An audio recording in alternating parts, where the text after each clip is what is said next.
नहीं लोए ਸਾਡੇ ਘਰ ਮੁੜਦਾ ਵਾ ਕੋਈ ਲੋਹਾ ਅੱਲਾ ਦੇ ਹੁਕਮ ਨਾਲ ਮੁੜਦਾ ਕੁੜੇ ਜੋ ਕੁਝ ਹੁੰਦਾ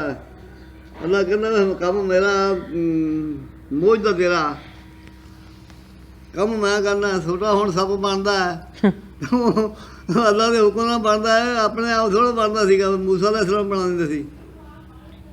अल्लाह बनाਉਂਦਾ ਮੂਸਾ ਦਾ ਇਸਲਾਮ ਤਾਂ ਮੋਝ ਦਾ ਬਣਿਆ ਸੀ ਇਹਨੇ ਬੇੜੀ ਆ ਬਣਾਈ ਸੀ ਨੂਹ ਅਲੈਹਿਸਲਾਮ ਨੇ ਹਾਂ ਤੇ ਬੇੜੀ ਤਾਂ ਰੱਬ ਨੇ ਹੁਕਮ ਕੀਤਾ ਸੀ ਵੀ ਮੈਂ ਜਿੱਦਾਂ ਕਹੀ ਜਾਊਂਗਾ ਉਹਦਾ ਬਣਾਈ ਜਾਈ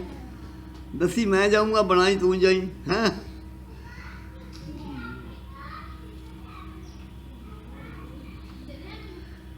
ਬਣਦੀ ਸੀ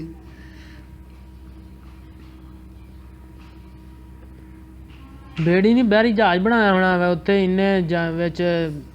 ਬੇੜੀ ਦਾ ਜ਼ਿਕਰ ਆਉਂਦਾ ਵਾ ਹੁਣ ਬੇੜੀ ਕਸ਼ਤੀ ਦਾ ਜਹਾਜ਼ ਦਾ ਨਹੀਂ ਆਉਂਦਾ ਕਿਸ਼ਤੀ ਬੇੜੀ ਨੂੰ ਕਹਿੰਦੇ ਆ ਨਾ ਅੱਛਾ ਬਾਈ ਜਹਾਜ਼ ਦਾ ਨਹੀਂ ਆਉਂਦਾ ਵਾ ਜਹਾਜ਼ ਨਹੀਂ ਉਹ ਜਿਹੜੀ ਕਿਸ਼ਤੀ ਜਰਾ ਵੱਡੀ ਕਰਦਾ ਹੋਵੇ ਬਹਿਰੀ ਬੇੜਾ ਬਣ ਜਾਂਦਾ ਰੱਬ ਦੇ ਹੁਕਮ ਨਾਲ ਅੱਲਾ ਦੱਸਦਾ ਸੀਗਾ ਏਦਾਂ ਬਣਾ ਤੇ ਏਦਾਂ ਬਣਾ ਐਨ ਬਣਾ ਐਨ ਬਣਾ ਅੱਲਾ ਫਰਿਸ਼ਤਾ ਆਏ ਦੱਸਦਾ ਹੈ ਰਿਸ਼ਤਾ ਹੋਵੇ ਤਾਂ ਵੀ ਅੱਲਾ ਘੱਲਦਾ ਸੀਗਾ ਉਹ ਅੱਲਾ ਹੀ ਦੱਸਦਾ ਸੀ ਜਿਹਦੇ ਹੁਣ ਬਦਲ ਵਿੱਚ ਫਰਿਸ਼ਤੇ ਘੱਲੇ ਤੇ ਅੱਲਾ ਨੇ ਕਿਹਾ ਵੀ ਫਰਿਸ਼ਤੇ ਘੱਲੇ ਉਹ ਤਾਂ ਤੁਹਾਡੀ ਤਸੱਲੀ ਵਾਸਤੇ ਤੇ ਕੰਮ ਸਾਰਾ ਮੇਰਾ ਵਾ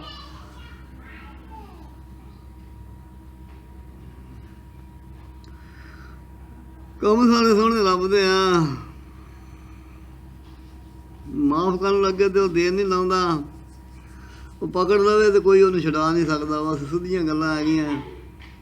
ਆਵੇ ਕੰਜੂਰ ਦੇ ਅਲੈਹਿਸਲਾਮ ਨੂੰ ਕਿਹਾ ਪੈਰ ਮਾਰ ਉੱਥੇ ਪਾਣੀ ਨਿਕਲਿਆ ਹੁਣ ਇਹਨੂੰ ਅੱਲਾ ਨੇ ਪੁੱਛਿਆ ਵੀ ਕੀ ਕਰਾਂ ਆ ਕੇ ਤੂੰ ਇਹਦੇ ਨਾਲ ਨਾ ਉਹ ਮਾਈ ਗਈ ਸੀ ਆਪਣਾ ਪੂਰਾ ਮਿਹਨਤ ਕਰਕੇ ਲਿਆਉਂਦੀ ਸੀ ਖਾਣ ਨੂੰ ਉਹ ਆਈ ਤਾਂ ਉਹ ਕਵੇ ਕਿਉਂ ਮੈਨੂੰ ਮਜ਼ਾਕਾਂ ਕਰਦੇ ਹੋ ਗਰੀਬਾਂ ਨੂੰ ਮਜ਼ਾਕਾਂ ਨਹੀਂ ਕਰਦੇ ਆਹੋ ਜੋ ਅਸਲੀ ਸ਼ਕਲ ਵਿੱਚ ਬੈਠੇ ਸੀ ਤਾਂ ਸੋਹਣਾ ਬਣ ਕੇ ਬੈਠਾ ਹੈ ਅਗੇ ਉਹਦਾ ਨਾਂ ਕੀ ਮੈਂ ਹੀ ਆ ਜੂਬ ਅਲੈਹਿਸਲਾਮ ਬੇਸ਼ੱਕ ਅੱਲਾ ਦੇ ਕੰਮ ਹੈ ਅੱਲਾ ਦੇ ਕੰਮ ਹੈ ਅੱਲਾ ਦੇ ਕੰਮ ਉਹ ਸ਼ੈਤਾਨ ਨੇ ਚੱਪਲ ਲਾਈ ਸੀਗੀ